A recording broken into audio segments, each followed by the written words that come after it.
Salmo 38, nós vamos ler a partir do versículo 1. Ó Senhor, não me repreendas na tua ira, nem me castigues no teu furor, porque as suas flechas se cravaram em mim e a tua mão sobre mim desceu. Não há coisa sã na minha carne por causa da tua cólera, nem há paz em meus ossos por causa do meu pecado. Pois já as minhas iniquidades ultrapassam a minha cabeça. Como carga pesada, são demais para as minhas forças. As minhas chagas cheiram mal e estão corruptas por causa da minha loucura. Estou encurvado, estou muito abatido, ando lamentando todo dia, porque os meus lombos estão cheios de ardor e não há coisa sã na minha carne. Estou fraco e muito quebrantado, tenho rugido pela inquietação do meu coração. Senhor, diante de ti está todo o meu desejo e o meu gemido não te é oculto. O meu coração dá voltas, a minha força me falta. Quanto à luz dos meus olhos, ela me deixou. Os meus amigos e os meus companheiros estão ao longe da minha chaga, e os meus parentes se põem à distância. Também os que buscam a minha vida me armam laços, e os que procuram o meu mal falam coisas que danificam e imaginam astúcias todo dia. Mas eu, como surdo, não ouvia, e era como mudo que não abre a boca. Assim eu sou como homem que não ouve, em cuja boca não há reprovação. Porque em ti, Senhor, espero. Tu, Senhor meu Deus, me ouvirás. Porque dizia eu, ouve-me, para que não se alegrem de mim. Quando escorrego o meu pé, eles se engrandecem contra mim. Porque estou prestes a coxear, a minha dor está constantemente perante mim. Porque eu declararei a minha iniquidade, afligir-me-ei por causa do meu pecado. Mas os meus inimigos estão vivos e são fortes, e os que sem causa me odeiam se multiplicam. Os que dão mal pelo bem são meus adversários, porquanto eu sigo o que é bom. Não me desampares, Senhor meu Deus, não te alongues de mim. Apressa-te em meu auxílio, Senhor, minha salvação. Amém. Tempos atrás, eu li uma reportagem acerca de um homem que procurou a polícia. Alguém cometeu um crime contra ele, então ele fez aquilo que é correto, né? Ele foi numa delegacia de polícia fazer um BO, fazer um boletim de ocorrência. O problema é que ele foi preso na delegacia. Ele foi assaltado, ele procurou a polícia, ele foi denunciar os assaltantes e foi ele que foi preso. Aquele homem não considerou que havia contra ele um mandado de prisão. Ele foi fazer um boletim de ocorrência contra alguém que cometeu um crime contra ele e ele esqueceu que ele mesmo tinha cometido um crime contra outra pessoa.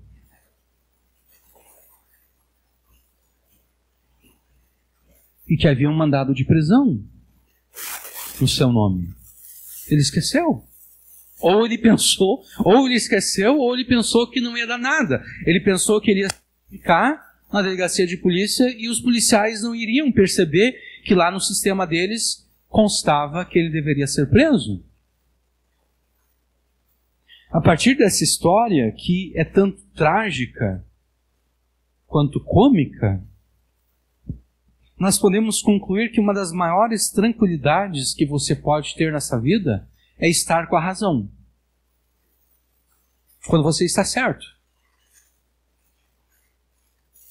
Né? Quando você está com a razão, o teu adversário ele até pode tentar te intimidar, ele pode te tentar fazer recuar, mas a verdade ele não tem nada contra você. Né? Ele só está blefando. Ele não tem nada contra você, é você que tem tudo contra ele. Se alguém cometer um crime contra você, você poderá tranquilamente, sem medo nenhum, ir até uma delegacia de polícia, se identificar, fazer o boletim de ocorrência E você sabe que não vai acontecer nada de mal com você, porque você está com a razão. Você está certo, você não fez nada de errado. Mas e se você não estiver com a razão?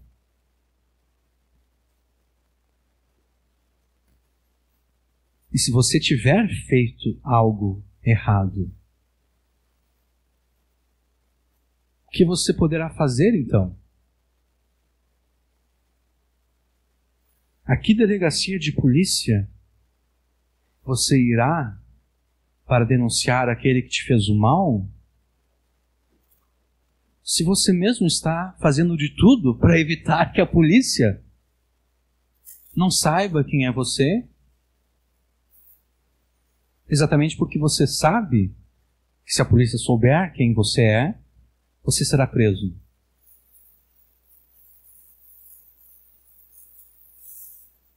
A Escritura, em Filipenses 4, vocês não precisam abrir lá, nos versículos 6 e 7, te ordena o seguinte: não andeis ansiosos por coisa alguma. Pelo contrário, sejam os vossos pedidos plenamente conhecidos diante de Deus por meio de oração e súplica com ação de graças. E a paz de Deus, que ultrapassa todo entendimento, guardará o vosso coração e os vossos pensamentos em Cristo Jesus. Não andeis ansiosos por coisa alguma, diz Paulo. Paulo cita apenas a ansiedade, mas eu tenho certeza que nem Paulo e nem o Espírito Santo objetariam caso, além da ansiedade, nós acrescentássemos a tristeza e o sofrimento, né? Tudo que te causa ansiedade, tudo que te causa tristeza, tudo que te faz sofrer, deve ser apresentado a Deus através da oração e súplicas com ações de graças. E existem duas promessas neste texto. Uma explícita e outra implícita. A explícita é a seguinte: a paz de Deus vai guardar o teu coração, vai guardar a tua mente em Cristo Jesus, enquanto você estiver enfrentando essa circunstância que te causa ansiedade, tristeza e sofrimento. Essa é a promessa explícita. A promessa implícita, que ela não é citada no texto, mas implicitamente ela está ali, é que mesmo Deus, no tempo propício e a seu próprio modo, vai dar solução àquilo que te causa ansiedade, sofrimento e tristeza.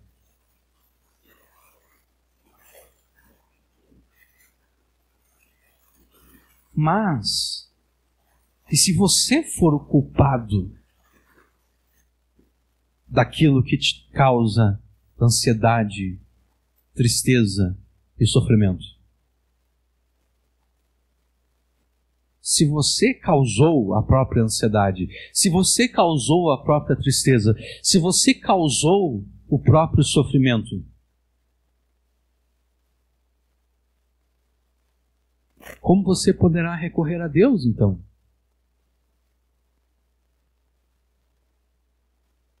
Não é mesmo? Não foram outros que causaram sofrimento, a tristeza, a ansiedade. Foi você mesmo que causou, né? E como você poderia ter causado sofrimento, a tristeza, a ansiedade? Bom, e se você, em alguma instância e circunstância da vida, se você tiver se rebelado contra Deus, se você tiver se rebelado contra o propósito que Deus tem para você, e qual é o propósito que Deus tem para você? O propósito de te fazer semelhante a Jesus. Esse é o propósito de Deus para todos os seus filhos. Fazer dos seus filhos adotivos pessoas semelhantes ao seu filho por excelência. O filho por excelência de Deus é Jesus Cristo. Jesus é o filho unigênito do Pai. Nós somos filhos adotivos. O propósito de Deus é fazer dos filhos adotivos dele pessoas semelhantes ao filho dele por excelência. E se você se rebelou contra esse propósito, e se em algum momento, em alguma circunstância, em alguma instância da vida, você disse, quer saber, eu não vou obedecer a Deus nesse ponto aqui. Eu vou pecar contra Deus. Eu sei o que eu devo fazer, mas eu não quero fazer. Eu não estou afim de fazer. Ou se eu fizer, o meu sofrimento... então eu não vou obedecer a Deus. Quando os filhos de Deus agem dessa forma, Deus se obriga a quê? A discipliná-los. Né? Porque Deus é um bom pai. E todo bom pai disciplina os seus filhos. Quando percebe que o seu filho está indo de forma errada, de forma contrária àquilo que é o correto, um bom pai sempre vai disciplinar os seus filhos. Deus é o melhor pai que existe. O que significa que Deus disciplina os seus filhos toda vez que os seus filhos o desobedecem, toda vez que os seus filhos se rebelam contra o propósito que Ele determinou para eles, de fazê-los semelhantes a Jesus. Como você poderá se aproximar de Deus pedindo que Ele te livre daquilo que te causa ansiedade, sofrimento, tristeza, quando foi você mesmo que trouxe sobre si todas essas coisas como consequência dos teus pecados, como consequência da tua rebeldia contra o propósito de Deus? Você está semelhante àquele homem que é criminoso e que vai na delegacia de polícia acusar um outro de ter cometido um crime contra si mesmo, né? A polícia vai dizer, tudo bem, o cara cometeu um crime contra ti, mas tu também é criminoso, né? E tem um mandado de prisão contra ti, então a gente vai ter que te prender.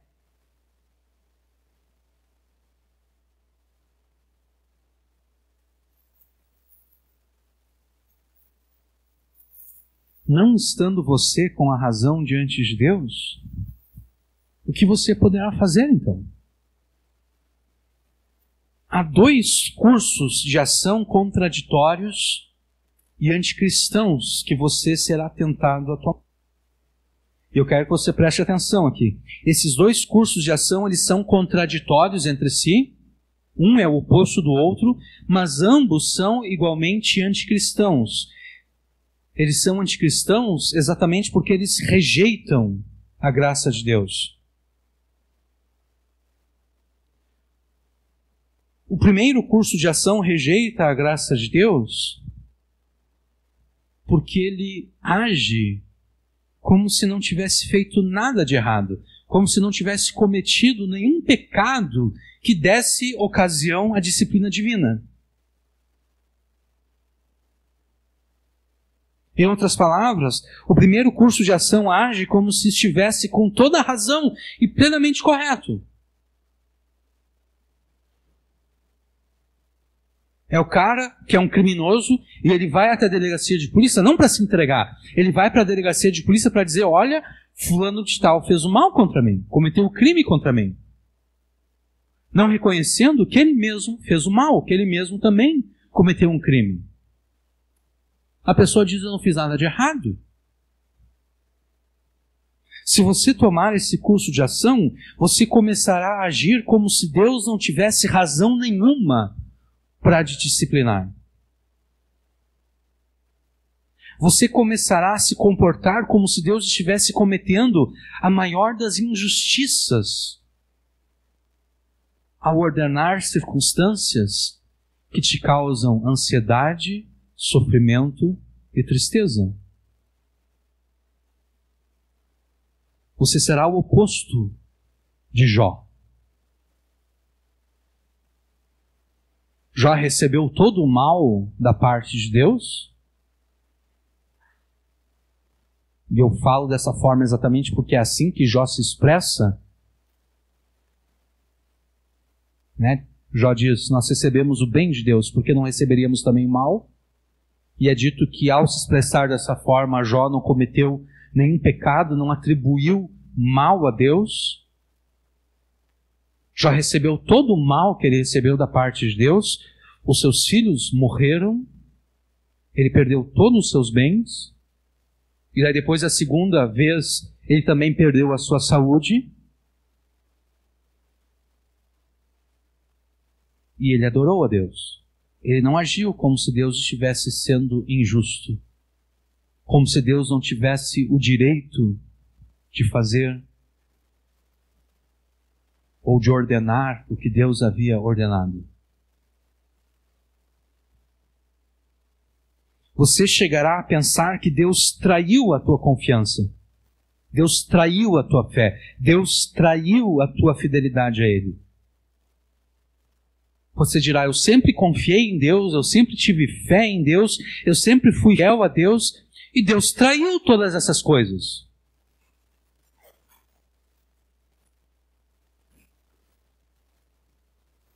Você achará que Deus está sendo injusto com você e que te traiu, e exatamente por isso você desprezará a Deus.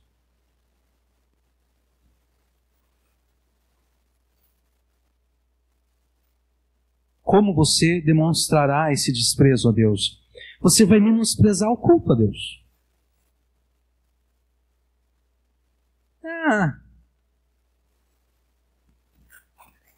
Hoje eu não estou a fim de ir. Hoje eu não quero cultuar a Deus.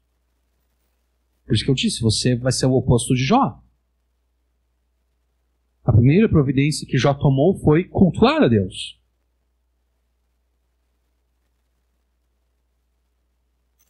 Você não. Você vai desprezar o culto a Deus. Você vai inventar desculpas cada vez mais esfarrapadas e furadas para não cultuar e não adorar a Deus. E você nem está preocupado em tentar procurar uma desculpa que alguém tentasse acreditar, porque no fundo você quer que as pessoas percebam que você está desprezando a Deus. Você quer que as pessoas percebam que as suas desculpas são esfarrapadas, porque você quer que elas percebam que você está desprezando a Deus. Sabe aquela coisa de um homem gosta de uma mulher, e daí a mulher o despreza, e daí ele quer se vingar, ele também quer mostrar desprezo por ela? É assim que você vai agir com relação a Deus. Aquele homem quer que todas as pessoas percebam que ele está desprezando aquela mulher que o desprezou. É assim que você vai agir.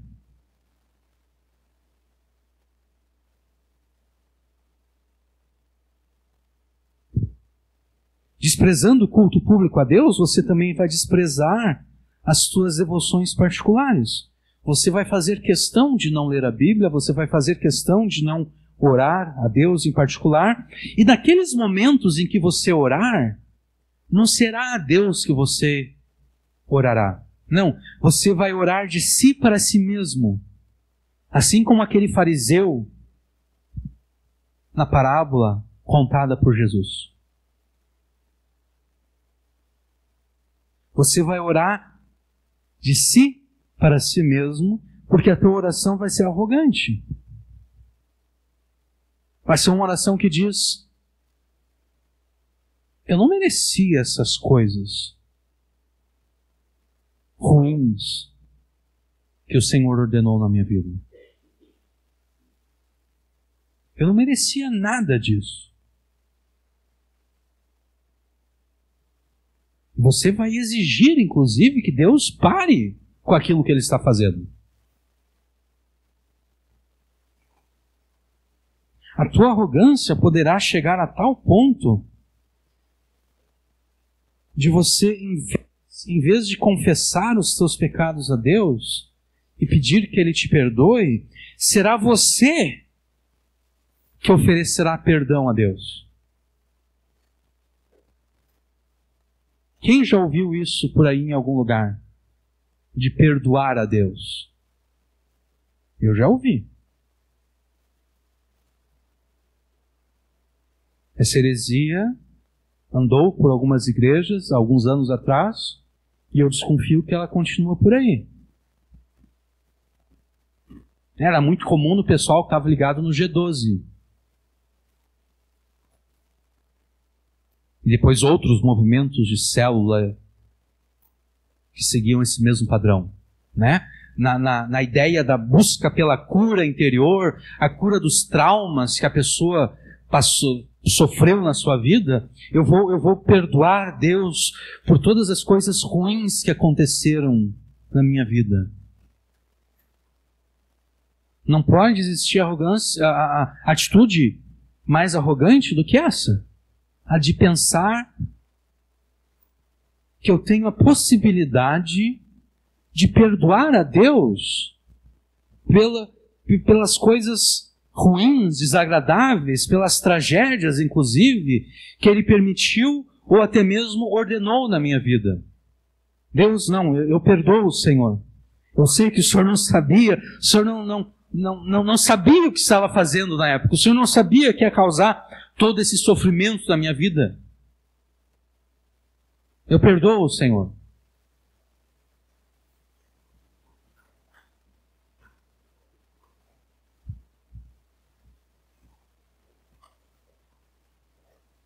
Este é o primeiro curso de ação, que despreza por completo a graça de Deus. O segundo curso de ação, contrário ao primeiro, mas que igualmente despreza a graça de Deus, é pensar que, ao te disciplinar, Deus está te rejeitando.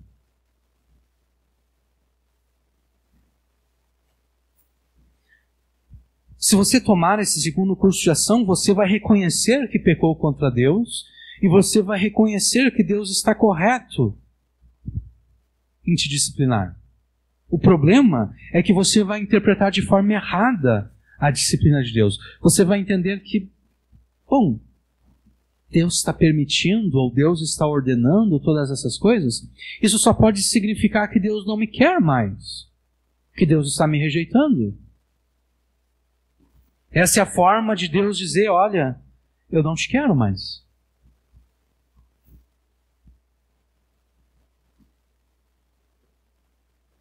Como consequência, você concluirá que nem adianta se voltar para Deus em arrependimento, porque afinal de contas, Ele está te rejeitando.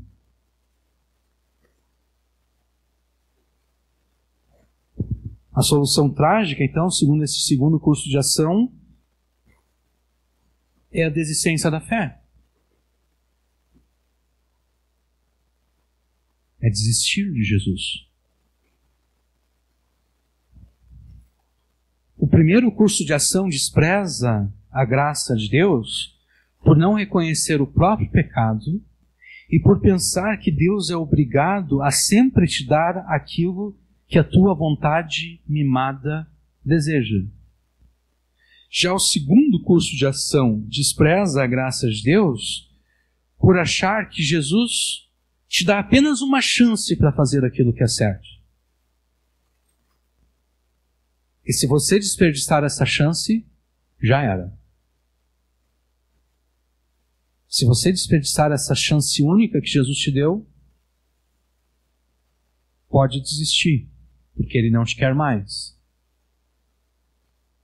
O curso de ação correto e coerente com a graça de Deus é aquele tomado por Davi no Salmo que nós acabamos de ler. Porque no Salmo 38 nós encontramos Davi sendo disciplinado por Deus por causa dos seus pecados. E conforme nós observamos na pregação passada, a pregação de hoje é a continuação da pregação da semana passada, Deus usou 4 instrumentos para disciplinar Davi. O sofrimento físico causado por uma ou mais doenças, o abandono dos seus amigos e pessoas que lhe eram próximas, as armadilhas mortíferas, as traições, as conspirações, as hostilidades, o ódio, as acusações, a ingratidão e a deslealdade perpetrados pelos inimigos e adversários de Davi. E por último, o sofrimento emocional e psicológico causado por todas as coisas anteriores. Né? Porque pensa só, a doença não causa apenas dor no corpo, né? Causa dor emocional, causa dor psicológica. O abandono dos amigos também causa dor emocional e psicológica. Os inimigos se aproveitando da desgraça de Davi para armar emboscadas contra ele, para tentar matá-lo, também causa dor emocional e psicológica.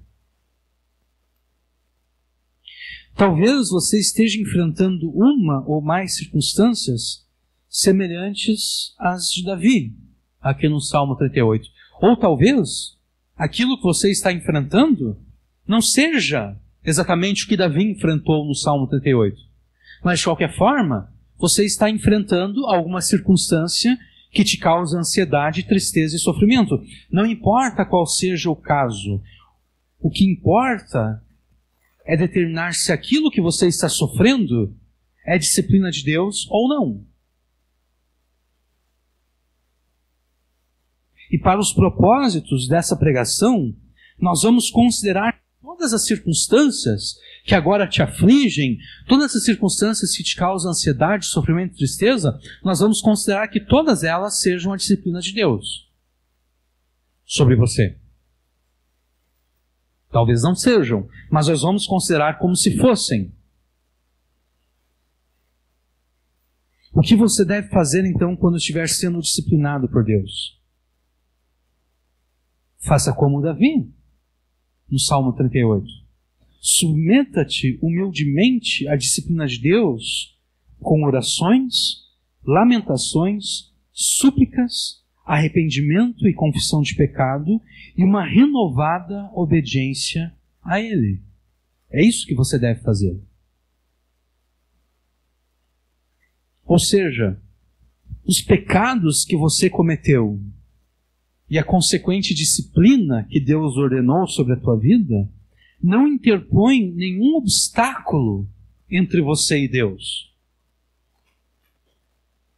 De fato, você poderá e deverá apresentar a Deus em oração, com súplicas, ações de graças, tudo aquilo que te causa tristeza, sofrimento e ansiedade. Desde que a tua oração a Deus seja oferecida com a humildade de alguém que reconhece os seus pecados, de alguém que confessa os seus pecados como pecados, e de alguém que tem uma disposição renovada de obedecê-lo em todas as coisas, especialmente naquelas áreas nas quais você o estava desobedecendo pelo pecado. Se deste modo você se submeter à disciplina de Deus, a paz de Deus vai guardar o teu coração e a tua mente em Cristo Jesus enquanto durar a disciplina que Deus ordenou. E se deste modo você se submeter à disciplina de Deus, você poderá ter a certeza de que a disciplina vai chegar ao final, né? Porque Deus não continuaria disciplinando alguém que se arrependeu daquilo que motivou a disciplina. Você, como pai ou como mãe, você não continuaria disciplinando o seu filho depois dele ter demonstrado arrependimento. Né? Você está disciplinando o seu filho porque ele te desobedeceu, mas agora você já percebeu que ele voltou atrás, ele se arrependeu. Um bom pai e uma mãe cessa com a disciplina. Então, se submetendo deste modo à disciplina de Deus, você poderá ter certeza que a disciplina vai chegar ao final. Ela não vai durar para sempre. Deus, o teu Pai, Ele mesmo, no tempo propício, a seu próprio modo, Ele vai dar solução a tudo aquilo que agora te causa ansiedade, tristeza e sofrimento. Então, estando você debaixo da disciplina de Deus, não haja como se você não tivesse feito nada para merecer essa disciplina, e tampouco entenda a disciplina como se Deus estivesse te rejeitando. Pelo contrário, a disciplina é Deus te chamando para perto dele. Você estava perto de Deus, você se afastou de Deus pelos teus pecados, e agora Deus está te chamando de volta. Submeta-te humildemente à disciplina de Deus, com orações, lamentações, súplicas, arrependimento e confissão de pecado, e então com uma renovada obediência a Ele. E ao longo dessa pregação nós daremos detalhes de como você fará isso. Na pregação na semana passada, nós afirmamos que o Salmo 38 é um salmo, é chamado de um salmo de penitência, um salmo de arrependimento e confissão de pecados. Existe um total de 7 salmos penitenciais. E o Salmo 38 é o primeiro deles. Ou melhor, desculpe, é o segundo deles. O primeiro dos salmos penitenciais é o Salmo 32. O segundo é o 38. Além de ser um salmo penitencial, o Salmo 38 é também um salmo de lamentação. Davi está lamentando todo o sofrimento que Deus está causando na sua vida como forma de disciplina. Davi está lamentando. Vocês perceberam na leitura inicial que nós fizemos, né? Davi está lamentando o seu sofrimento. Na última pregação, nós dedicamos quase 2 horas apenas ao versículo 1. Quase 2 horas de pregação apenas no versículo 1, tá? A partir do qual nós explicamos questões importantes, dentre as quais eu vou citar 2 aqui para vocês. A primeira razão, a primeira questão que nós destacamos foi a seguinte: é a razão pela qual Deus disciplina os seus filhos. E a razão é exatamente trazê-los de volta ao propósito que Ele tem de fazê-los semelhantes a Jesus. A segunda questão que nós destacamos foi a distinção entre a disciplina de Deus na antiga aliança e a disciplina de Deus na nova aliança. Porque, observe o versículo 1. Ó Senhor, não me repreendas na tua ira, nem me castigues no teu furor. Na antiga aliança, a disciplina de Deus era executada debaixo da ira de Deus, exatamente porque o problema do pecado do povo de Deus não havia sido resolvido ainda. Todos os sacrifícios ordenados por Deus na sua lei, aqueles sacrifícios não resolviam o problema do pecado. Eles apontavam para a solução do problema do pecado, que era Jesus, mas eles não resolviam, de fato, o problema do pecado.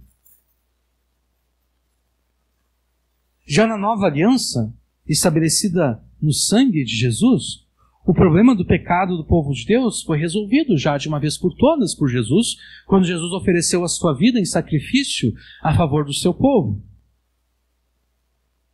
E quando Jesus ofereceu a sua vida como sacrifício, Jesus consumiu em si mesmo toda a ira devida aos pecados do seu povo.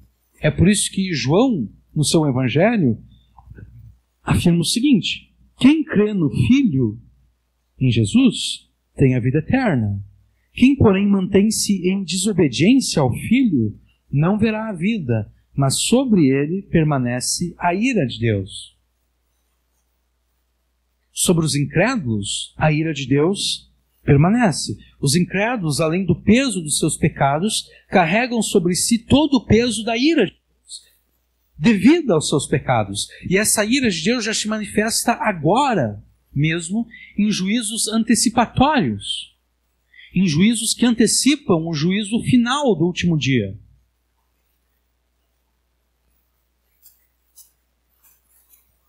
No entanto, para aqueles que estão em Cristo Jesus, não resta mais nenhuma condenação. Não há condenação para aqueles que estão em Cristo Jesus. Por que não há condenação para aqueles que estão em Cristo Jesus? Porque a ira que estava sobre eles foi consumida por Jesus na cruz. Não resta mais ira, não resta mais condenação. Por isso João afirma no seu evangelho: aquele que tem o Filho tem a vida eterna. Ter a vida eterna é exatamente não ter mais sobre si a ira de Deus. Os incrédulos têm sobre si a ira de Deus, e é exatamente por isso que eles não têm a vida eterna. Mas os crentes não. Os discípulos de Jesus não. Aqueles que estão em Cristo Jesus, não há mais ira sobre eles. Davi era um santo da antiga aliança, vivendo num período anterior a Jesus, vivendo no período onde o problema do pecado não havia sido resolvido ainda. E é por isso que quando Deus o disciplinou, e Deus disciplinou a Davi várias vezes, quando Deus disciplinou a Davi, essa disciplina era debaixo da ira de Deus. Já os santos da nova aliança, quando são disciplinados por Deus, não são disciplinados debaixo da ira, porque não há mais ira para eles. Eles são disciplinados debaixo do amor de Deus. E aí surge a pergunta, tá bom, mas qual é a diferença entre ser disciplinado debaixo da ira de Deus e ser disciplinado debaixo do amor de Deus? Qual é a diferença entre uma e outra coisa? Bom, a diferença básica é a seguinte: ser disciplinado debaixo da ira de Deus significa que Deus pode te rejeitar, caso você rejeite a disciplina dele.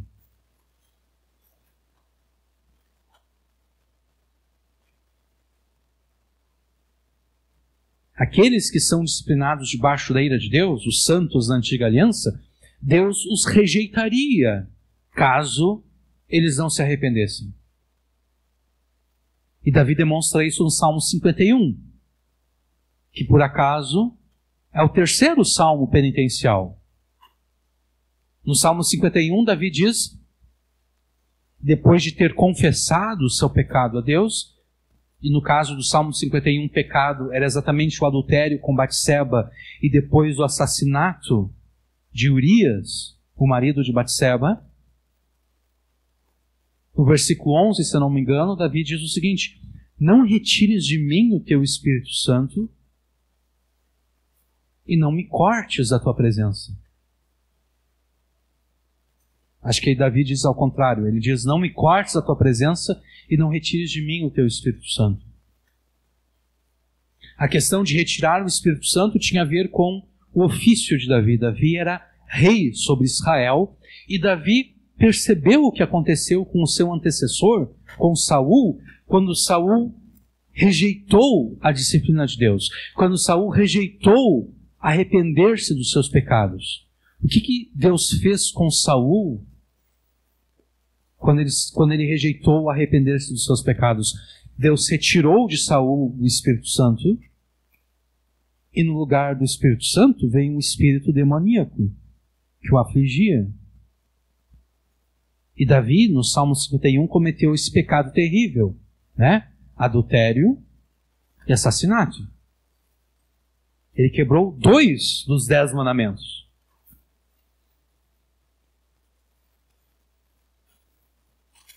Davi está com medo de ter o mesmo destino de Saul. Por isso ele diz, não retires de mim o teu Espírito Santo. Mas antes disso ele diz, não me cortes da tua presença. Ser cortado da presença de Deus significa ser rejeitado por Deus como um membro do povo de Deus. Não me corte da tua presença, não me rejeite como membro do teu povo, não me rejeite como filho teu. É isso que significa ser disciplinado debaixo da ira de Deus. Caso não haja arrependimento, Deus rejeita. Deus corta aquela pessoa da sua presença. Já a disciplina debaixo do amor de Deus garante que Deus jamais vai rejeitar os seus filhos. E nesse ponto você deve estar pensando, bom, então isso quer dizer que eu posso... Se ser disciplinado debaixo do amor de Deus significa que Deus jamais vai me rejeitar, isso significa que eu não preciso me arrepender. Deus jamais vai me rejeitar. Ó. Aqui, ó. Defesa Civil. Temporais pontuais com chuvas e ventos fortes, descargas elétricas e eventual queda de granizo. Eu esqueci de silenciar o meu tablet. Veio a notificação da Defesa Civil. Válido até às 23 horas essa quinta. Alguma emergência, vocês podem ligar para o 190 ou 193. Deixa eu silenciar aqui para não acontecer de novo. Pronto.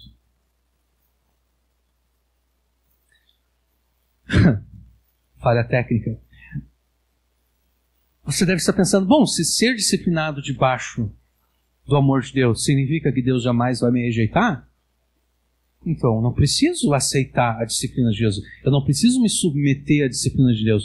Eu não preciso me arrepender dos meus pecados. Eu posso continuar pecando contra Deus e Deus jamais vai me rejeitar.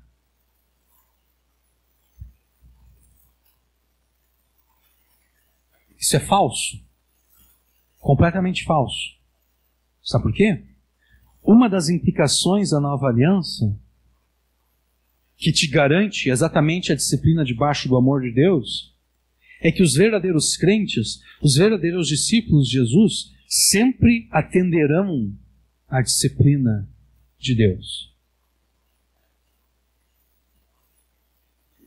Essa é uma das implicações da nova aliança.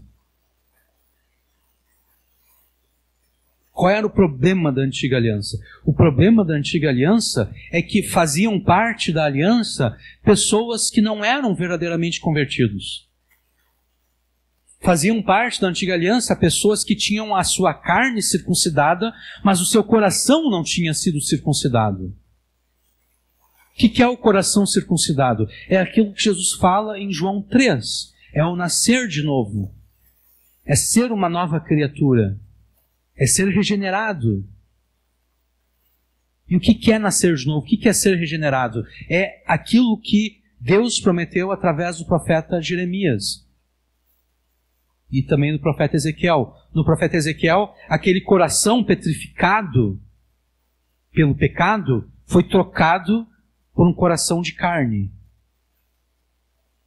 E neste coração de carne, nas tábuas de carne desse coração, foi escrita a lei de Deus pelo Espírito Santo.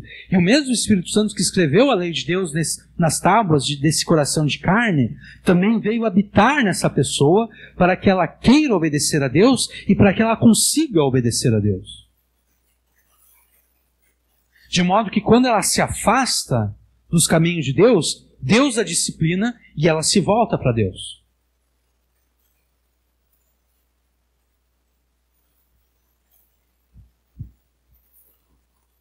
Nós demos muito mais detalhes na pregação da semana passada. Se você precisa de mais detalhes, eu recomendo que você ouça a pregação da semana passada. Isso quer dizer que se você rejeitar a disciplina de Deus, se você se recusar a se arrepender, se você rejeitar o propósito que Deus tem de fazer semelhante a Jesus, você jamais foi um verdadeiro crente. Você jamais foi um discípulo de Jesus. Na parábola do semeador, você jamais foi a boa terra. Na parábola do semeador, você foi o terreno entre espinhos. Você foi o terreno rochoso, mas jamais a boa terra. Na parábola do trigo e do joio, você jamais foi o trigo. Você sempre foi o joio. Na parábola das 10 virgens, você jamais foi as virgens, fez parte das 5 virgens prudentes. Você sempre fez parte das virgens loucas, nécias.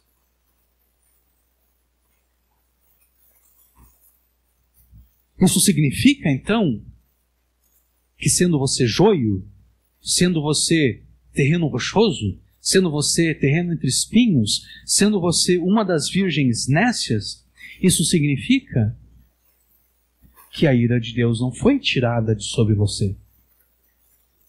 Né? Porque a ira de Deus só é tirada sobre aqueles que estão em Jesus. E só estão em Jesus a boa terra, o trigo e as virgens prudentes.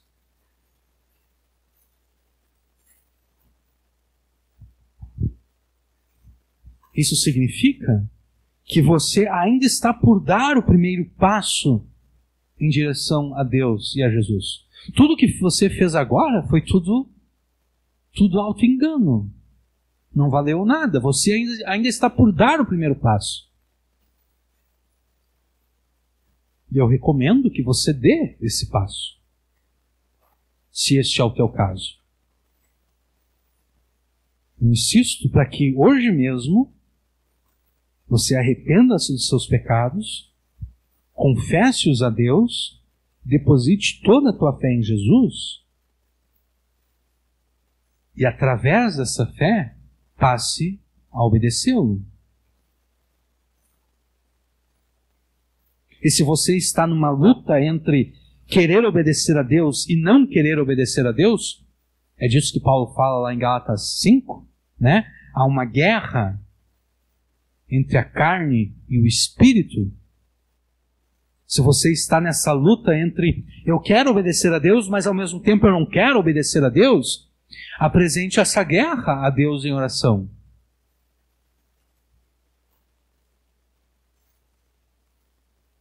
E diga: Senhor, há esta guerra dentro de mim, de querer obedecer ao Senhor e também de não querer obedecer ao Senhor.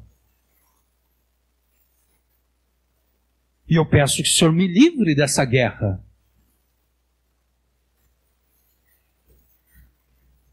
Tudo aquilo em mim que ainda quer pecar, eu peço que o Senhor me livre disso. E lute com Deus em oração até que você seja liberto.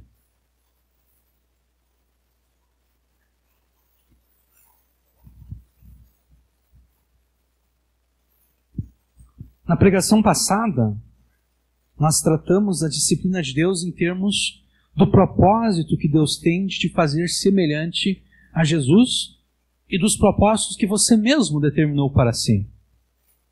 Com relação aos propósitos que você determinou para si, das duas uma. Ou você ainda está lutando em direção a esses propósitos, ou você já apanhou tanto da vida que você desistiu de todos os propósitos que um dia teve. Se você não desistiu dos propósitos que estabeleceu para si mesmo, assegure-se de que esses propósitos são compatíveis com o propósito que Deus tem de te fazer semelhante a Jesus. E se você desistiu dos propósitos que teve no passado, encontre novos propósitos para si mesmo que decorram do propósito maior que Deus tem de te fazer semelhante a Jesus. E nós fizemos uma série de aplicações, então, que poderão ser repetidas aqui. E se você quiser ouvir essas aplicações, eu recomendo que você ouça a pregação da semana passada. Agora, o que nós não tratamos na semana passada? O que falta tratar? É exatamente a atitude de Davi nesse salmo. E eu já adianto para vocês que na pregação de hoje nós não vamos esgotar o Salmo 38. Na pregação de hoje nós chegaremos no máximo até o versículo 9. O restante ficará para a semana que vem, se assim Deus quiser. Então, a partir de agora, nós vamos tratar o modo como Davi responde à disciplina de Deus sobre ele. E a primeira providência de Davi, ao ser convicto dos seus pecados, foi oferecer a Deus uma oração. E nós sabemos disso porque nós lemos essa oração. Essa oração é o Salmo 38. Se você prestar atenção ao título do Salmo, não o título dado pela Sociedade Bíblica, né? O título que nós temos aqui, dado pela Sociedade Bíblica, é A Dor e o Arrependimento do Pecador. Mas esse título aqui não é o título oficial do Salmo. O título oficial do Salmo 38 está escrito ali, ó, Salmo de Davi para lembrança.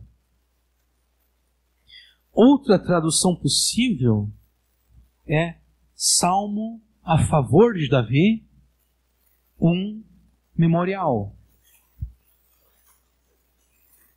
A palavra hebraica traduzida como lembrança ou traduzida por mim como memorial, ela está associada às ofertas de cereais que o povo de Deus deveria oferecer quando algum deles pecasse contra Deus.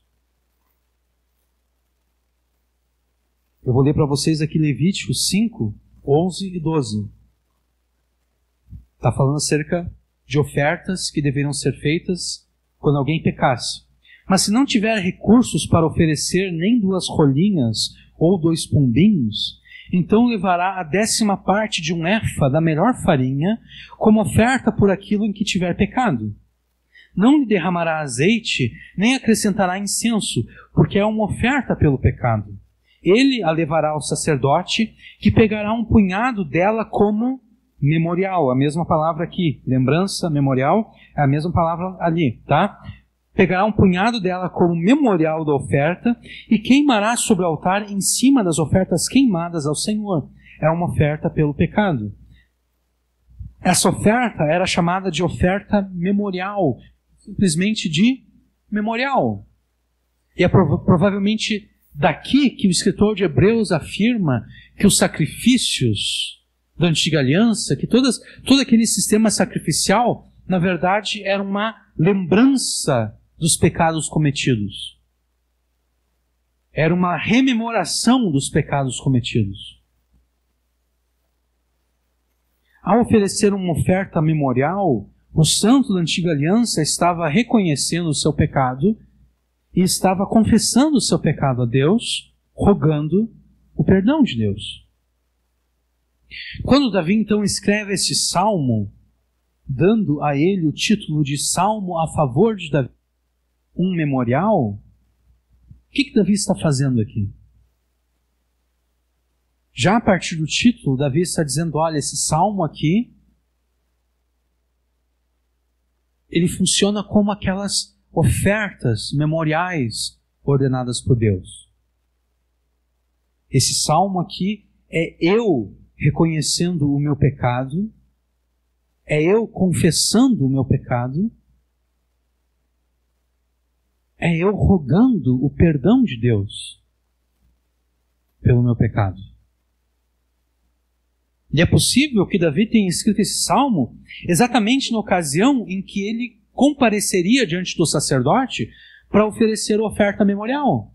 É possível que Davi escreveu esse salmo para ele mesmo cantar este salmo enquanto aquela oferta memorial pelo seu pecado estava sendo oferecida a Deus.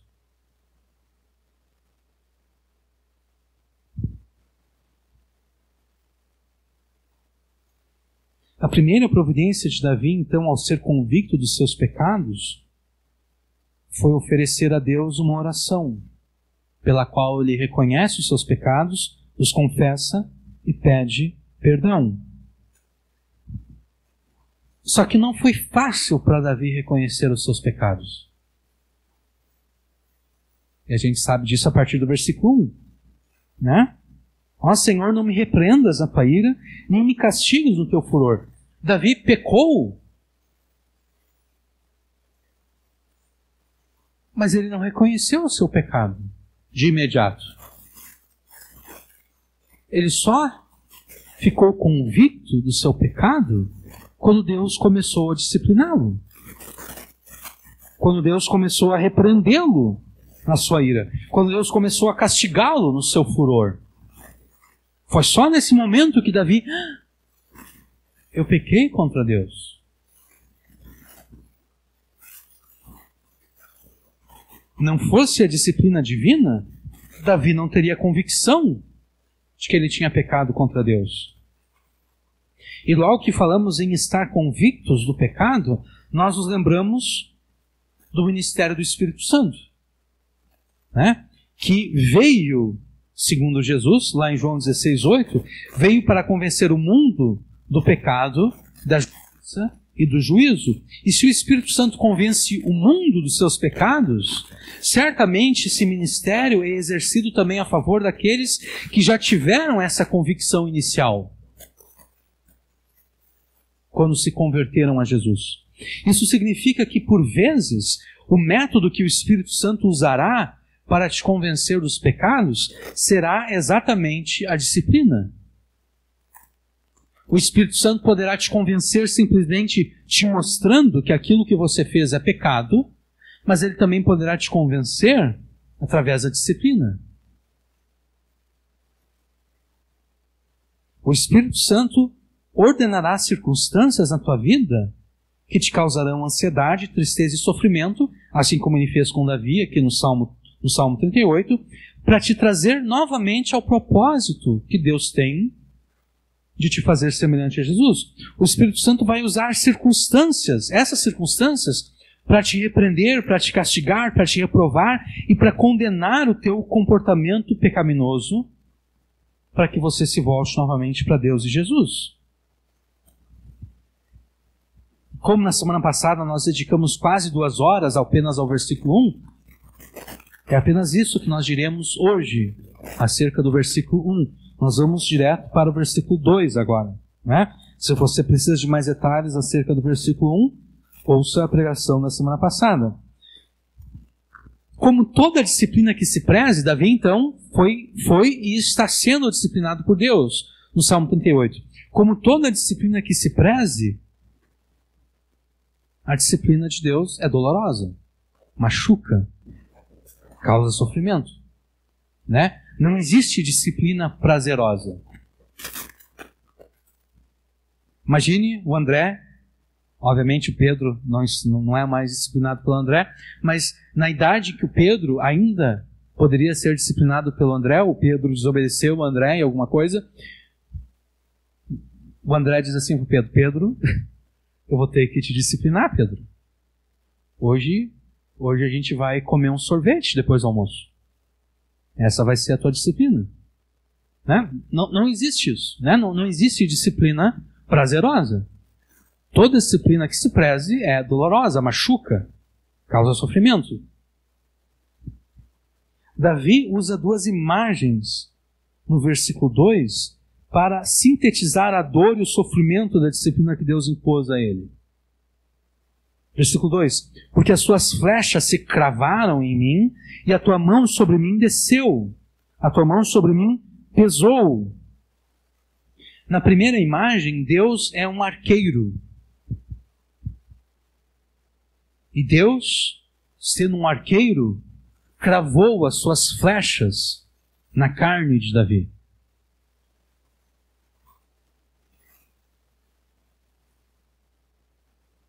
Acho que todos nós já vimos algum filme situado na Idade Média, por exemplo, né, em que nós vemos batalhas com espada, mas também usando arco e flecha. Na primeira imagem aqui, Deus é um arqueiro. E Deus pegou as suas flechas e cravou as suas flechas na carne de Davi. Esses dias eu me machuquei por ser burro. Eu enfiei um garfo. Foi na segunda-feira de noite. Eu enfiei o garfo nesse dedão aqui, ó. No dedão da mão esquerda eu enfiei o garfo. E não é que eu tava desesperado para comer e de alguma forma eu enfiei o garfo na mão. Não. Eu estava abrindo um controle remoto. E eu fiquei com preguiça. Eu estava com o garfo lá na minha escrivaninha. Eu fiquei com preguiça de buscar uma chave de fenda ou alguma faca lisa porque o controle remoto ele não tinha parafuso, ele só era encaixado, né? Então eu tinha que conseguir abrir ele ali. Eu vi, tem esse garfo aqui na minha escrivaninha. Eu vou pegar ele e vou usar ele para abrir o controle remoto. E eu comecei a trabalhar ali tudo, e eu consegui abrir uma brecha, só que o garfo, eu estava fazendo força, né? O garfo escapou, e eu estava com um dedão aqui, bobeando, né? E o garfo, o dente do garfo simplesmente entrou. Entrou um tanto assim, ó. Eu acho que entrou quase um pouquinho mais de meio centímetro no dedo. Quando eu vi, eu me assustei, eu tirei o garfo, e no que eu tirei o garfo, o sangue já começou a jorrar, né? Aí eu peguei imediatamente, né? Peguei e cortei a circulação. e fui lá na casa dos meus pais pedir para fazer um curativo. E eu já cheguei rindo da minha burrada de me machucar a mim mesmo com o próprio garfo. E eu vou dizer para vocês, doeu. Entrou um pouquinho mais de meio centímetro no meu dedo, mas doeu. Agora imagina uma flecha sendo encravada no corpo de uma pessoa.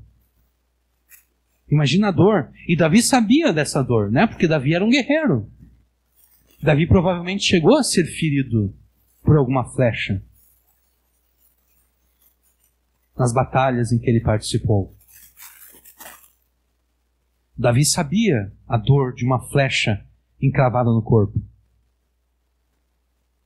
E não foi apenas uma flecha que Deus cravou em Davi. Não, as tuas flechas foram mais de uma.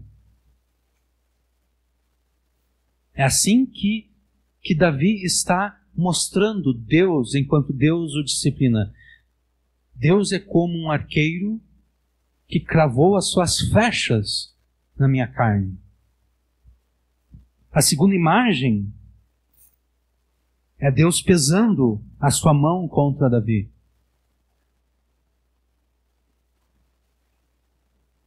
É a mão de Deus vindo do céu e esmagando Davi.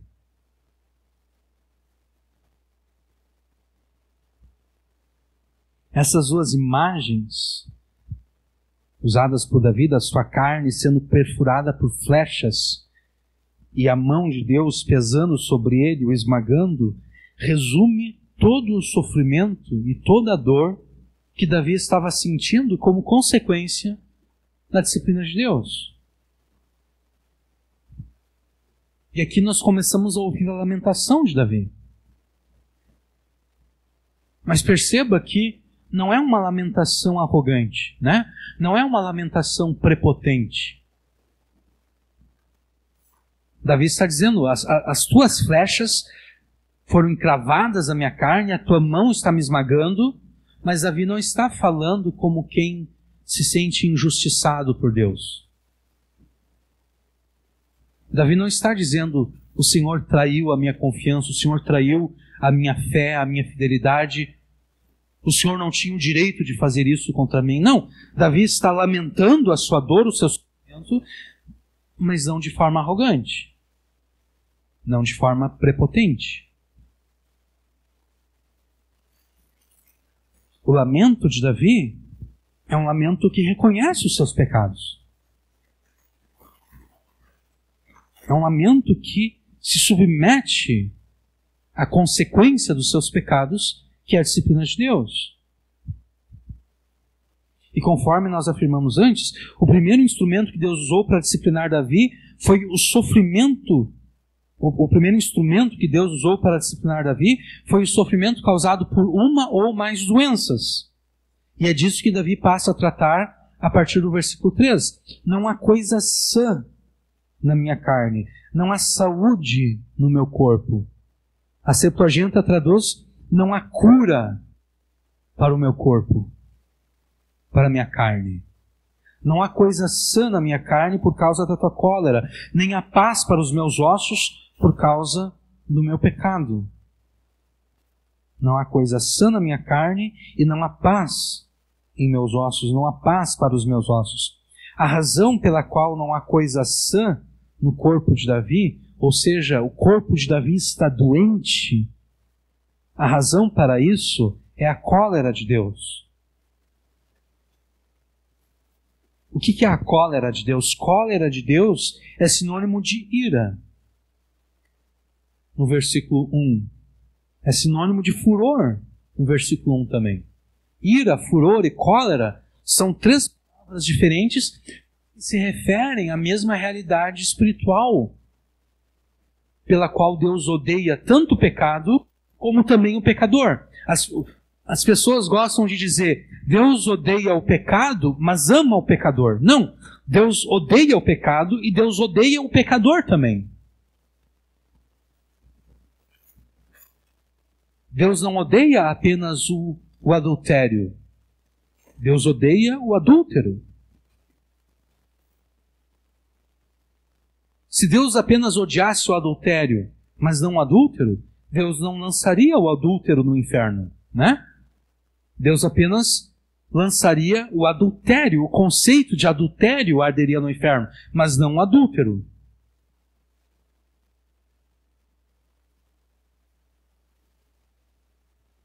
Há um provérbio, ou um conjunto de 2 ou 3 provérbios, que falam das várias coisas que Deus odeia.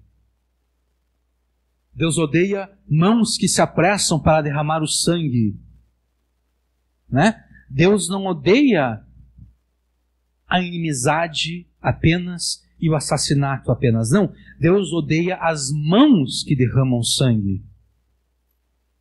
Deus odeia as pessoas que derramam sangue, né? Porque mãos ali é usado como para se referir a toda a pessoa que comete aquele pecado. Deus odeia a língua que causa dissensão entre os irmãos. Deus não odeia apenas a dissensão. Deus odeia a língua que causa dissensão. Deus odeia a pessoa que usa as suas palavras para causar dissensão entre outras pessoas. Tá? Então, ira, cólera, furor são 3 palavras diferentes, mas que se referem à realidade espiritual, segundo a qual Deus odeia tanto pecado quanto pecador. Deus está encolerizado com Davi. Deus está irado com Davi. Deus está furioso com Davi. E a cólera, a ira e a fúria de Deus contra Davi o levaram a discipliná-lo, suscitando uma ou mais doenças em Davi, razão pela qual Davi afirma que não há coisa na sua carne, não há coisa sã no seu corpo. Mas o que foi que suscitou a cólera, a ira e o furor de Deus contra Davi? Foi o pecado de Davi. O mesmo pecado que, conforme a parte final do versículo 3, não permite que os seus ossos tenham paz. Não há coisa sã na minha carne por causa da tua cólera, nem há paz em meus ossos por causa do meu pecado. Davi pecou contra Deus, e o pecado de Davi, o próprio pecado, retirou a paz de Davi. Paz nos ossos. Os ossos é uma figura que se refere àquilo que dá firmeza, né? Se nós não tivéssemos um esqueleto, nós não ficaríamos de pé. Nós não teríamos firmeza para ficar de pé. Nós simplesmente cairíamos como uma geleia no chão. São os nossos ossos que nos dão firmeza. Quando Davi fala que não há paz nos seus ossos, ele está se referindo que o pecado dele retirou a paz que ele tinha, de tal modo que ele não tem mais nenhum tipo de firmeza, não tem nenhum tipo de capacidade de permanecer firme. Não há paz para os seus ossos. Então, Davi pecou contra Deus, e o próprio pecado já trouxe maldição sobre Davi, né? O próprio pecado de Davi já retirou a paz que ele tinha. O próprio pecado é a causa pela qual não há paz nos ossos de Davi. Mas além disso, o pecado de Davi suscitou a ira, o furor, a cólera de Deus contra Davi, de um modo que Deus, justificadamente, disciplina Davi. Então nós observamos no versículo 3 uma relação de causa e consequência entre o pecado de Davi e a ira de Deus. E nós observamos também nesse versículo aqui um paralelismo entre a falta de algo são no corpo de Davi, a falta de saúde no corpo de Davi e a falta de paz nos seus ossos.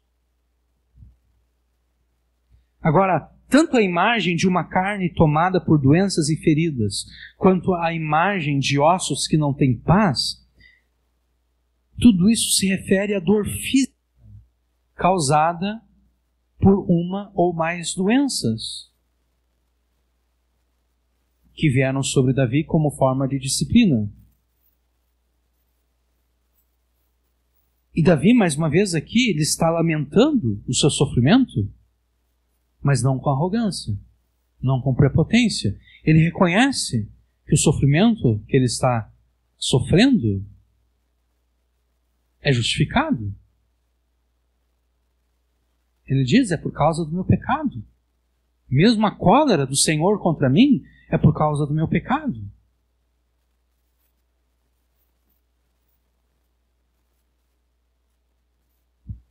Davi não pensa que ele está com a razão. Davi sabe que ele não tem razão nenhuma. Ele sabe que ele perdeu a razão.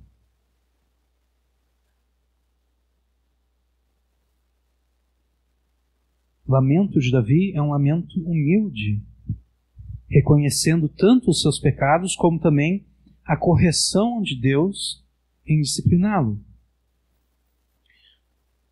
Como nós já explicamos de forma bem alongada na pregação passada e resumida na pregação de hoje, a questão da ira de Deus, né? Nós não vamos repetir tudo isso agora. Versículo 4.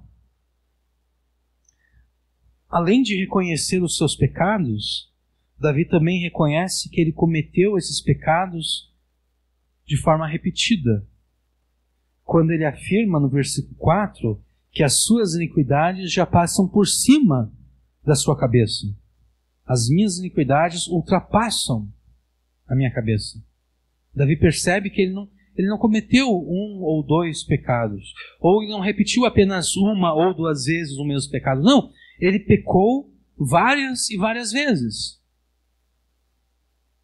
Ele reconhece isso quando ele diz, olha, se a gente fosse empilhar aqui os pecados que eu cometi, eles passam por cima da minha cabeça.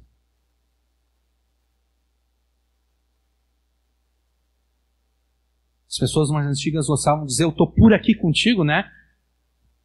Davi está dizendo isso, só que ele está dizendo que ele está por aqui de pecados. Os pecados ultrapassam a cabeça dele.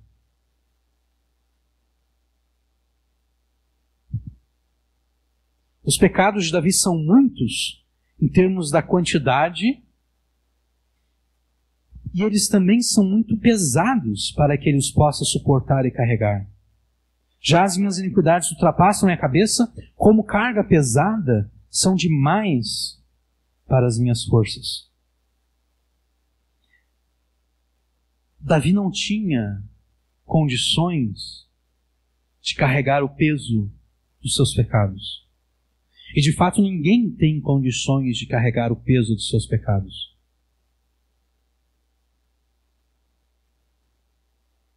A consequência de carregar o peso dos pecados é a perda da humanidade que aquela pessoa um dia teve. O que torna as pessoas humanas, vocês sabem? O que torna as pessoas humanas, biblicamente, é a imagem de Deus. Os animais não carregam em si a imagem de Deus. Os anjos, mesmo sendo mais poderosos do que a humanidade, eles não foram criados segundo a imagem de Deus. Mas a humanidade foi. E a imagem de Deus se refere a muitas coisas. A imagem de Deus se refere ao domínio que a humanidade deve exercer sobre a criação de Deus. Por exemplo. Né? Não foi aos anjos que Deus sujeitou um mundo futuro. Foi à humanidade. Deus disse a Adão, crescei, multiplicai-vos, dominai sobre todas as coisas. Mas quando Adão peca, a imagem de Deus nele é desfigurada. Ele não perde a imagem de Deus, mas essa imagem é desfigurada. A humanidade em pecado é uma é uma humanidade que está definhando, é uma humanidade que está perdendo a sua própria humanidade, é uma humanidade que está deixando de ser humanidade. Porque quanto mais pecado alguém carrega sobre si, mais a imagem de Deus em si, a imagem de Deus que a pessoa tem em si, é desfigurada. Então, nenhum ser humano é capaz de carregar o peso dos seus pecados sem perder a sua humanidade para sempre.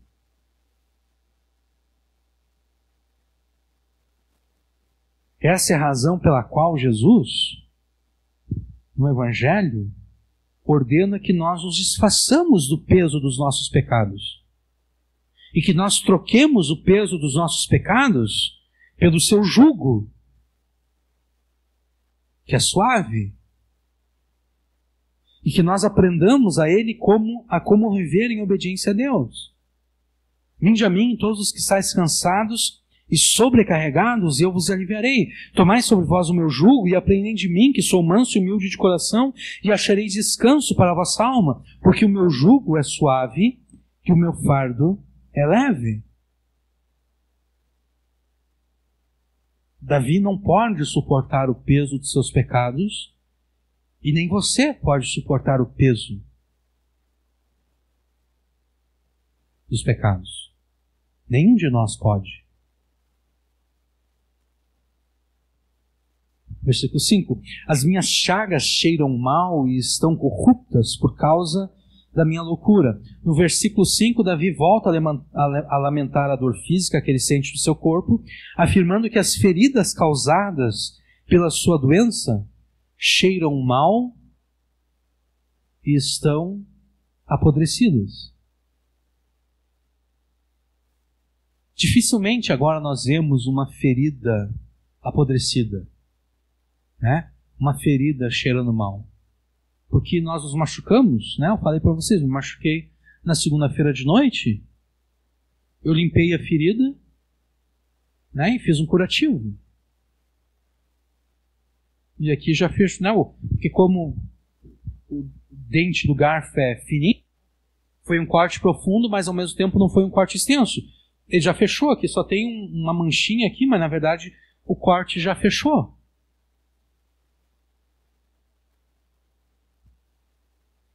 Como nós temos o bom costume de limpar as nossas feridas, né, de desinfectar as nossas feridas, de fazer curativo, dificilmente nós temos feridas que cheiram mal e que apodrecem. Mas no mundo de Davi, isso era comum. No tempo de Jesus, isso também era comum, né? Por isso que Jesus conta a parábola do rico e do Lázaro. Lázaro era alguém que tinha as suas feridas cheirando mal e apodrecidas. Ele não tinha condição de desinfectar as suas feridas. Se alguém chegasse perto de Lázaro, talvez vomitasse pelo fedor.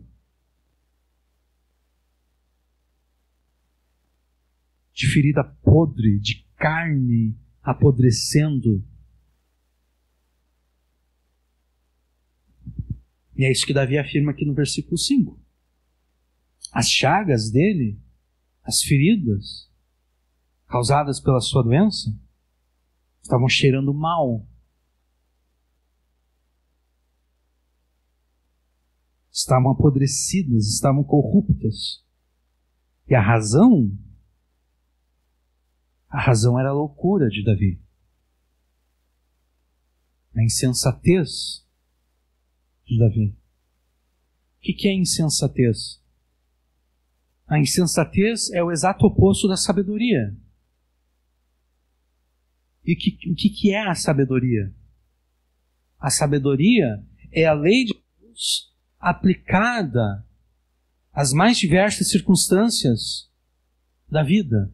Isso é a sabedoria de Deus. Nós sabemos disso a partir do livro de Provérbios, né? O livro de Provérbios é o livro que fala acerca da sabedoria de Deus, é o livro que ensina a sabedoria de Deus. E se você prestar atenção à sabedoria do livro de Provérbios, você perceberá que o pano de fundo de Provérbios é pactual. O pano de fundo é a aliança de Deus com o seu povo. Por isso que fala, o temor do Senhor é o princípio da sabedoria. O temor do Senhor é algo que está ligado à aliança com Deus, ao pacto.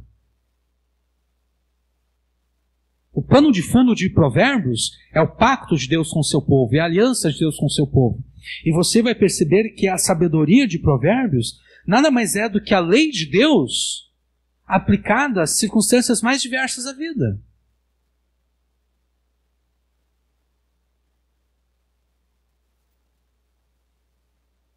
A sabedoria de Deus nada mais é do que a sua lei, os seus mandamentos, aplicados às circunstâncias mais diversas da vida. Sendo então que a sabedoria é a lei de Deus aplicada à vida e que a insensatez é o exato oposto da sabedoria, segue-se que a insensatez é a rejeição completa da aplicação da lei de Deus na vida de uma pessoa. Isso é insensatez, isso é loucura. A loucura, a insensatez, é rejeitar a aplicação da lei de Deus na sua vida, nas suas circunstâncias. Isso é insensatez, isso é loucura. Davi conhecia a lei e os mandamentos de Deus. Mas pela sua loucura, pela sua insensatez, ele rejeitou aplicar a lei de Deus às circunstâncias da sua vida. Ele cometeu pecado. Ele disse, eu sei aquilo que Deus ordena, mas eu não quero aplicar a lei de Deus à minha vida. Eu quero pecar. Eu vou pecar contra Deus.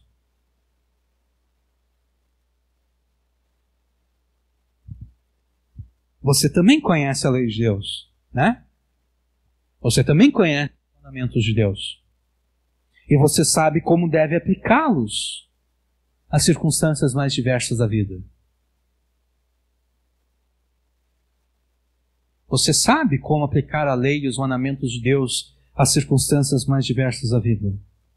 Ou pelo menos, pelo tempo decorrido, você já deveria saber como aplicar a lei de Deus e os seus mandamentos às circunstâncias mais diversas da vida. Pelo tempo decorrido, você já deveria ser mestre em como aplicar a lei de Deus e os seus mandamentos às circunstâncias mais diversas da vida.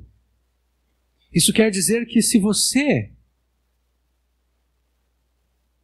rejeitar a sabedoria de Deus, seja porque diz, eu sei o que eu devo fazer nessa circunstância, mas eu não quero fazer, seja porque você não quis entender como aplicar a lei de Deus, disse, eu não vou perder tempo querendo saber como aplicar a lei de Deus às minhas circunstâncias, seja porque você sabia o que deveria fazer, seja porque você não quis saber o que deveria fazer, todo pecado que você cometeu foi cometido por pura loucura. Foi cometido por pura insensatez. Pela pura insensatez de rejeitar a sabedoria de Deus em favor do pecado.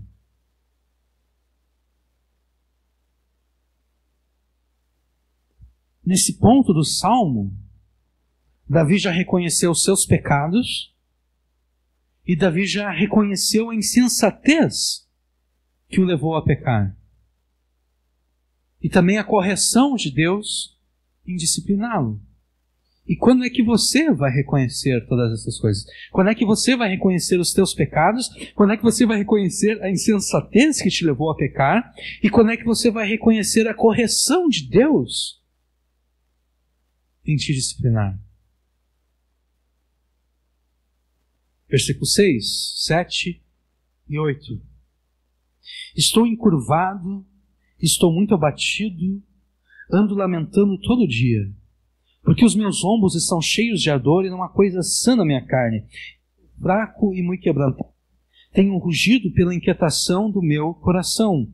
Agora, nos versículos 6 até 8, Davi passa a tratar do sofrimento emocional e psicológico causado pela dor física resultante da doença que se abateu sobre ele como forma da disciplina de Deus.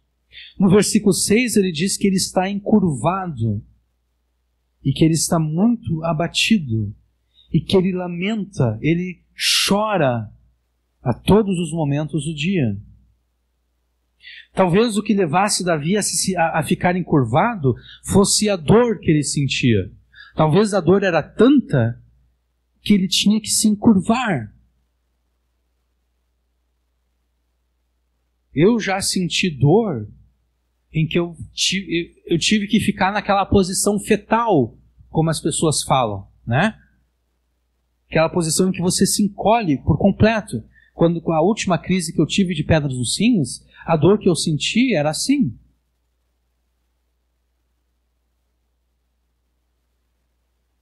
Uma dor que me obrigou a ficar encurvado, a ficar na posição fetal.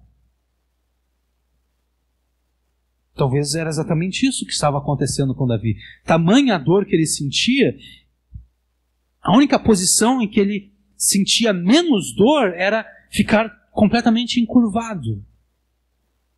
Se ele tentasse ficar ereto, a dor era simplesmente insuportável. Ou talvez ele esteja usando a figura de estar encurvado para falar do seu estado de espírito. Né? Talvez, figuradamente, ele está falando que ele está encurvado. Ou talvez ele está falando tanto do ponto de vista literal, como também do ponto de vista figurado. Talvez realmente a dor dele era tal que ele ficava encurvado, e ele também estava encurvado no sentido do estado de espírito dele. Davi afirma também que ele estava extremamente abatido, extremamente triste, extremamente desanimado, extremamente desesperado. Que ele completa dizendo que ele andava lamentando todo dia. Tudo que ele conseguia fazer era lamentar, era chorar o dia inteiro. Todo dia, todos os dias.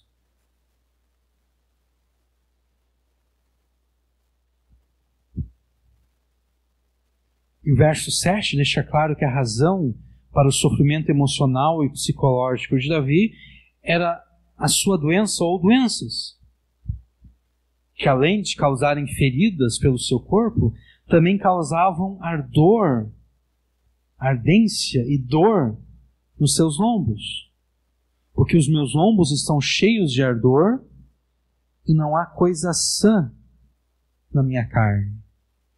Ele repete aquilo que ele falou no versículo 3. Meu corpo está todo podre de doença. Eu olho para o meu corpo, eu não vejo nada de são no meu corpo. Não há nenhuma parte do meu corpo que está saudável. Está tudo doente, está tudo podre, está tudo dolorido, está tudo ardendo, está tudo doendo.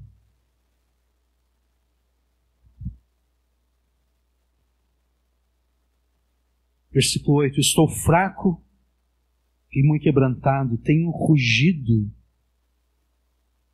Ele tem urrado, né? O rugido aqui é um rugido de um animal, né? É um urro de um animal.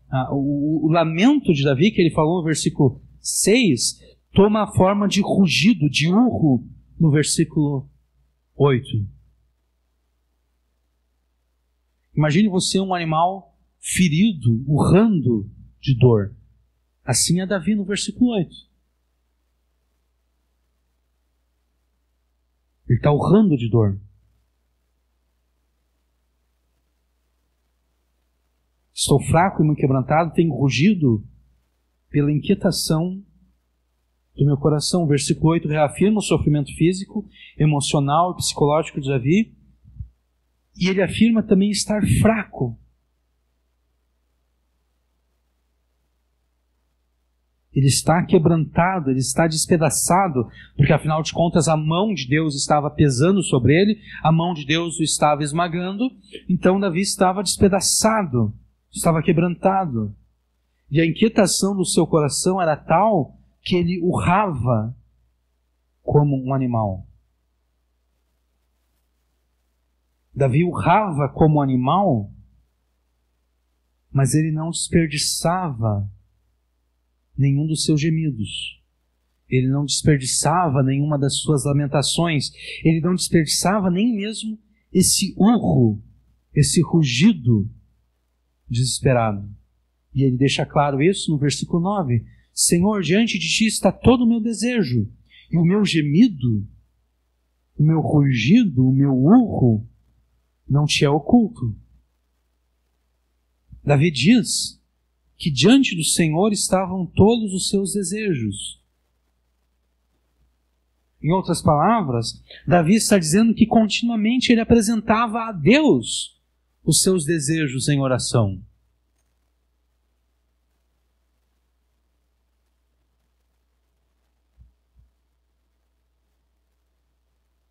Diante de ti está todo o meu desejo e o meu gemido não te é oculto. Enquanto ele apresentava os seus desejos a Deus em oração, Davi apresentava os seus lamentos, os seus gemidos, os seus urros e rugidos como argumento, ou como argumentos que sustentavam aquilo que ele pedia a Deus. Ele urrava na presença de Deus da mesma forma que ele orava na presença de Deus.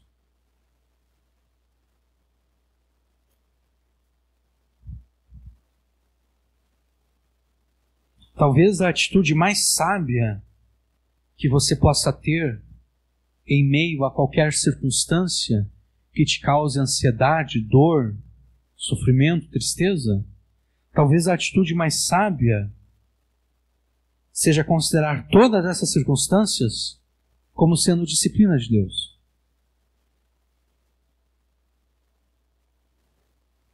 A partir de hoje, considere todo o sofrimento que você tiver que enfrentar como disciplina de Deus.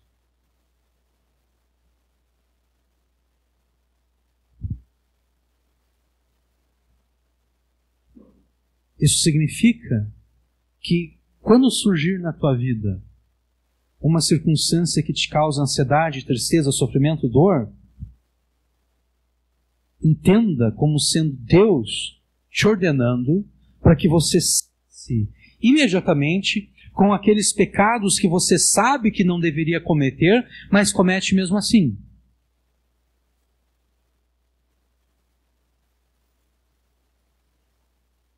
Entenda todo o sofrimento, grande, pequeno, terrível, quase impossível de ser suportado. Entenda todo e qualquer sofrimento como Deus te ordenando que você cesse imediatamente com todos os pecados que você sabe que não deveria cometer, mas mesmo assim. De fato, não deveria ser necessária a disciplina de Deus para te convencer a cessar de cometer aqueles pecados que você sabe que não deveria cometer, mas comete mesmo assim. Não deveria ser necessário, né? Você deveria de parar com esses pecados imediatamente, sem que fosse necessária a disciplina de Deus. Mas nós somos tão indignos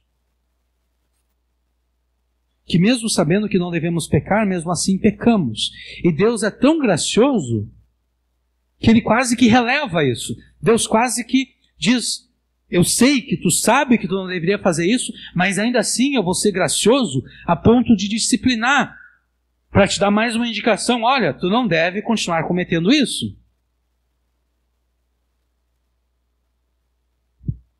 Então, diante de qualquer circunstância que te cause ansiedade, tristeza e sofrimento, cesse imediatamente com os pecados que você sabe que não deveria cometer, mas ainda assim comete.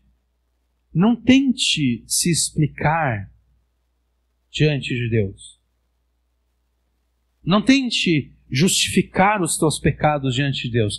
Porque quem foi justificado pela fé em Jesus não tenta justificar os seus pecados. Quem tenta justificar os seus pecados rejeita a justificação pela fé. Ou você é justificado diante de Deus pela fé em Jesus, ou você tenta justificar os seus pecados. Então, não tente dar desculpas, não tente se explicar, não tente se justificar diante de Deus, como se você fosse capaz de convencer a Deus que no teu caso aquele pecado não é pecado de fato. Como se você não estivesse errado em fazer aquilo. Outras pessoas sim, outras pessoas estão erradas em fazer isso, mas eu não, porque o meu caso é diferente das outras pessoas. Não perca tempo tentando fazer isso. Simplesmente confesse esses pecados a Deus com arrependimento e fé em Jesus e se proponha a fazer todas as restituições necessárias. Ou seja, sendo o caso, confesse os teus pecados às pessoas que você prejudicou. E então, repare todo o mal que você fez a essas pessoas.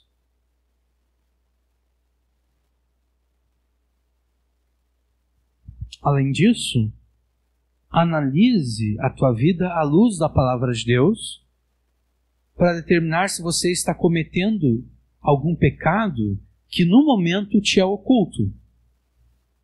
Porque antes nós falamos dos pecados que não te eram ocultos, né? Você sabia que não deveria cometê-los, mas ainda assim os cometia.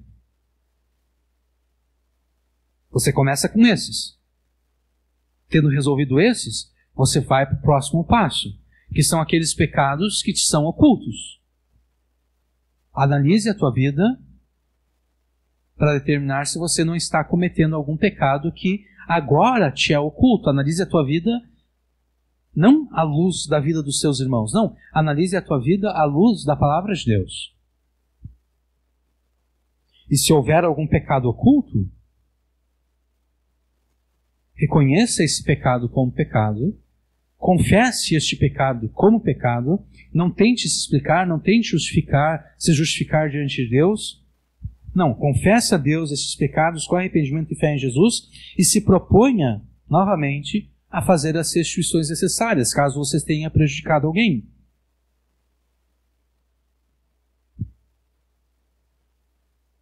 E então, como consequência do teu arrependimento, passe a obedecer a Deus em todas as coisas, especialmente naquelas áreas em que você antes o estava desobedecendo pelo pecado.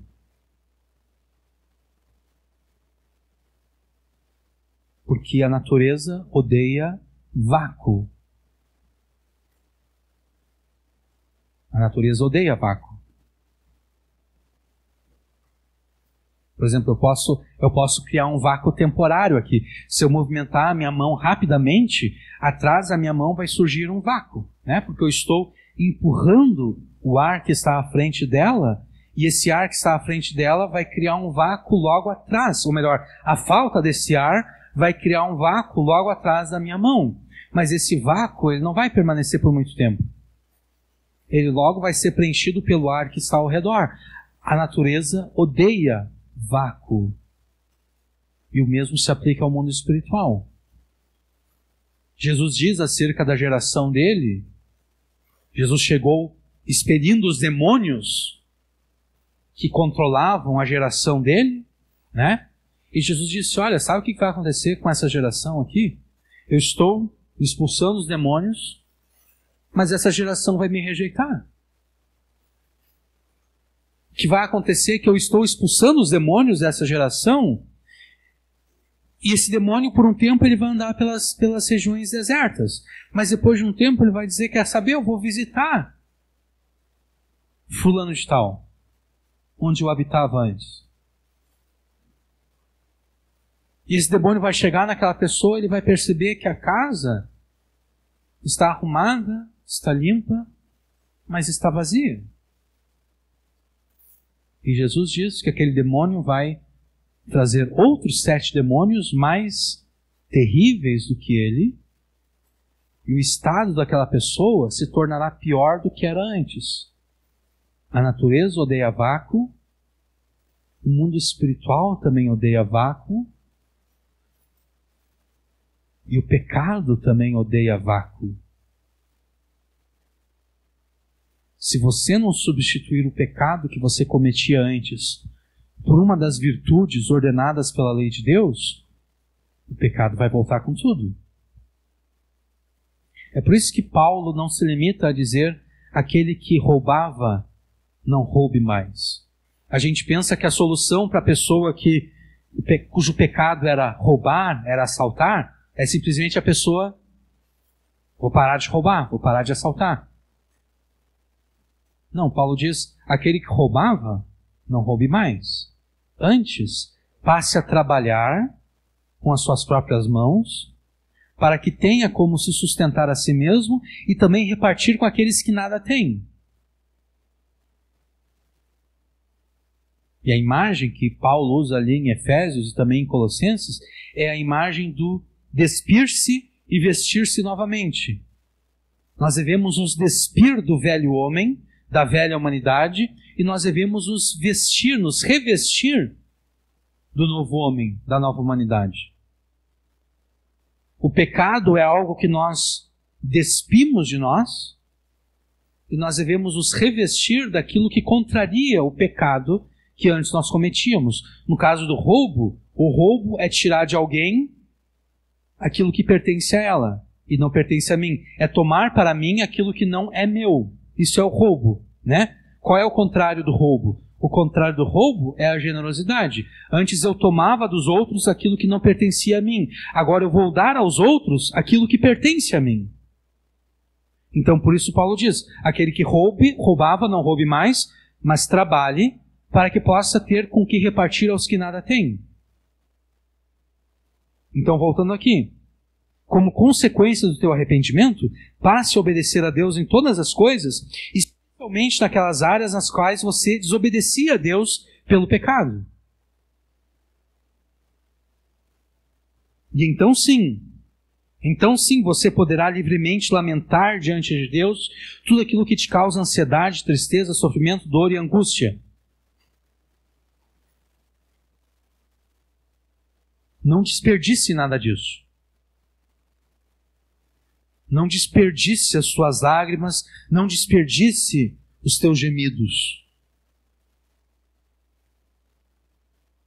Apresente as suas lágrimas, os teus gemidos, a Deus em oração como argumentos que sustentam aquilo que você pede a Deus. Obviamente você está pedindo a Deus que aquele sofrimento cesse, né? Que essa circunstância adversa pare. É isso que você está pedindo. Então apresente as suas lágrimas e os teus gemidos como argumento. Diz: olha, Senhor, tudo que eu consigo fazer o dia inteiro é lamentar, é chorar. O sofrimento é tal que eu ando curvado. Observo o meu corpo, não há nada de são no meu corpo.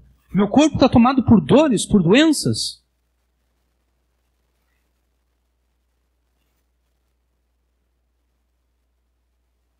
Apresente as suas lágrimas e os seus gemidos como argumentos que sustentam aquilo que você pede a Deus. Ainda que tudo aquilo que você está passando seja consequência dos teus pecados, e em decorrência da disciplina que Deus ordenou sobre você, não desperdice as suas lágrimas nem os teus gemidos, porque é isso que Davi está fazendo no Salmo aqui, né?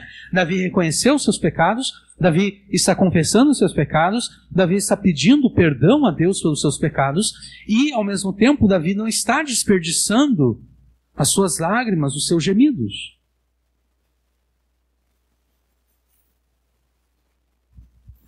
Não permita que a tua consciência pesada te impeça de orar a Deus.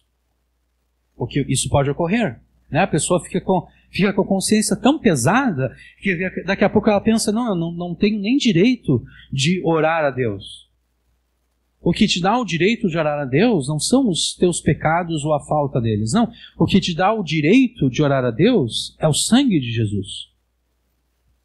É a graça de Deus que se manifestou em Jesus. É isso que te dá o direito e o privilégio de comparecer diante do trono da graça de Deus em tempo oportuno, buscando socorro de Deus.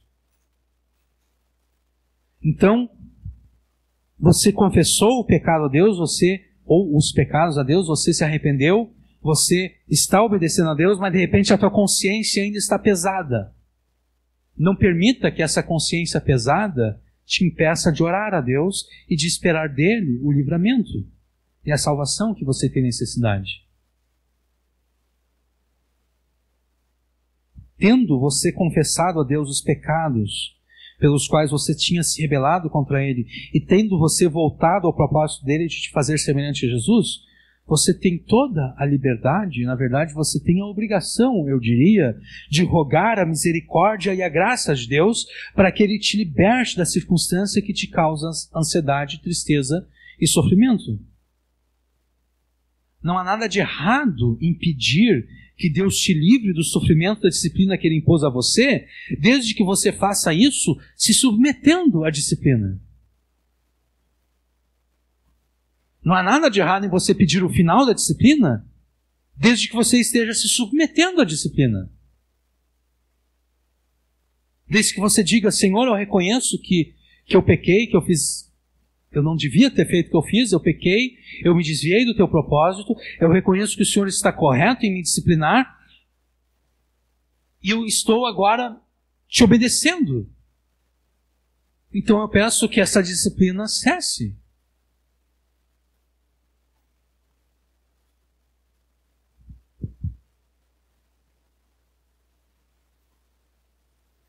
De novo, não desperdice as suas lágrimas nem os teus gemidos. Apresente as suas lágrimas, os teus gemidos a Deus em oração, como argumentos que sustentam aquilo que você pede a Deus. Mas, e se você tiver analisado, como nós falamos antes, né? Se você está enfrentando uma circunstância de sofrimento, você não está cometendo nenhum pecado contra Deus que você saiba, tudo aquilo que você sabe que deve fazer, você está fazendo. Tudo aquilo que você sabe que não deve fazer, você não está fazendo. Você analisou a sua vida para perceber se estava cometendo algum pecado oculto e você não enxergou nenhum pecado oculto na sua vida. O que acontece então? Neste caso, esse sofrimento pelo qual você está passando, não é uma disciplina. Neste caso, é uma prova, é uma provação.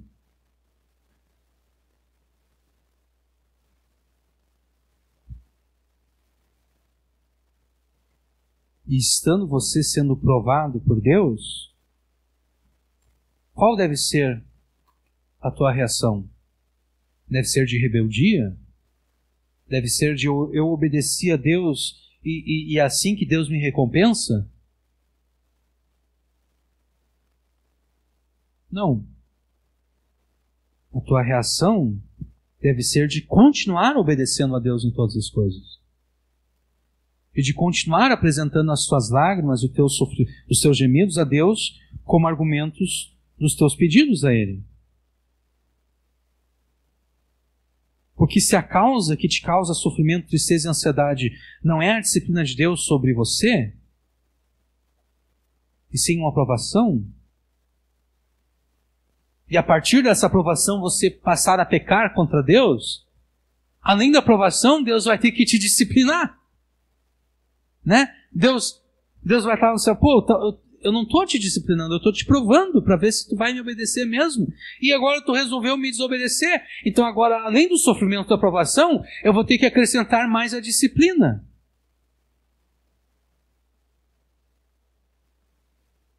Então não cometa essa insensatez, essa loucura, essa idiotice, se vocês me permitem. Não seja idiota. Porque qual é a alternativa? A alternativa é desobedecer a Deus, né? E daí? Para onde você vai, então? A alternativa a continuar obedecendo a Deus em meio à provação é desobedecer a Deus. E daí para onde você vai? Por acaso você conhece outro que pode te dar a vida eterna? Pedro disse, para quem iremos nós? Só tu tens as palavras do eterno. Mas se você resolver se escandalizar por causa do sofrimento, resolver se rebelar contra Deus, isso significa então que você encontrou outro, além de Jesus, que tem as palavras de vida eterna. Você encontrou outro que pode te salvar, né? Se você não encontrou outro, então por que você se rebelaria?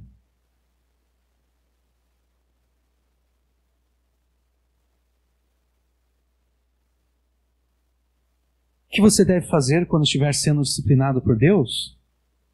Faça como Davi no Salmo 38. Submeta-te humildemente à disciplina de Deus com orações, lamentações, súplicas, arrependimento e confissão de pecado e uma renovada obediência a Ele.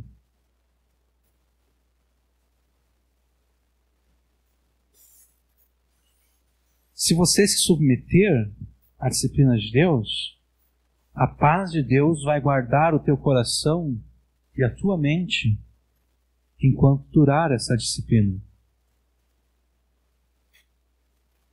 E se você não estiver sendo disciplinado e sim provado, como nós dissemos há pouquinho, continue obedecendo a Deus, continue oferecendo as tuas orações a Deus, continue oferecendo as tuas lágrimas e os teus gemidos como argumentos que sustentam as tuas orações, e a paz de Deus vai guardar o teu coração e a tua mente enquanto durar essa provação.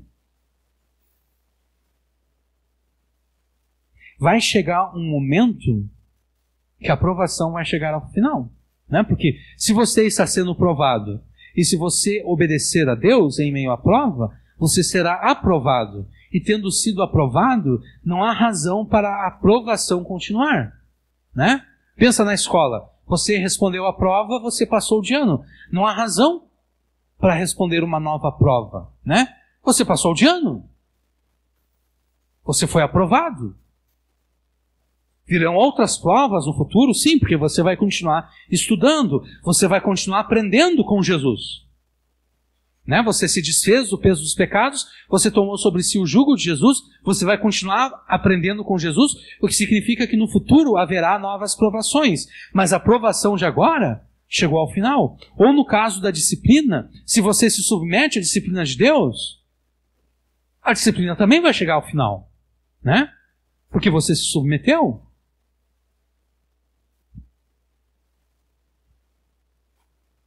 E o próprio Deus, então, no tempo propício a seu próprio modo, Ele mesmo dará uma solução a tudo aquilo que agora te causa ansiedade, sofrimento e tristeza.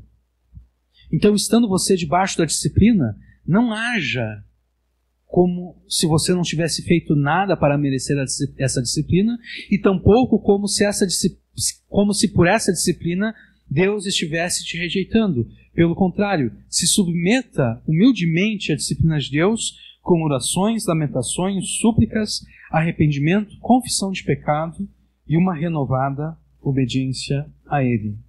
Amém.